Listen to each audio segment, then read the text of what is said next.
ხუთი საინტერესო ფაქტი ლეონელ მესიზე, რომელიც საუკუნე ნახევრიან ისტორიაში ყველაზე ტიტულოვანი მოთამაშეა. პირველი ფაქტი. მას აქვს 45 ტიტული, რაც ყველა დროის საუკეთესო შედეგია. აქამდე რეკორდი ეკუთვნოდა დანი ალვერსს 44 ტიტულით. ფაქტი მეორე.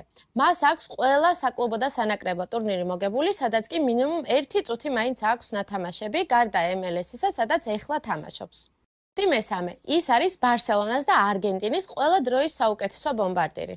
ბარსელონას მეტოქის კარი 672 ჯერ აიღო, ხოლო არგენტინის 109 ჯერ. კლასიკოს ისტორიაში აქვს ყველაზე მეტი გოლი გატანილი 26-ში. ფაქტი 4. ის არის რეკორდსმენი ერთ კალენდარულ წელში ყველაზე მეტი გატანილი გოლით. მან 2012 წელს 91 გოლი გაიტანა. ფაქტი ნომერი 5. მესის დებიუტი არგენტინის ახალგაზრდულ ნაკრებში 2005 წლის 17 აგვისტოს შედგა უნგრეთის წინააღმდეგ. შეცვლაზე შესული ლეონელ მესიმ 45 წამში წითელი ბარათი მიიღო და მოედანი დატოვა.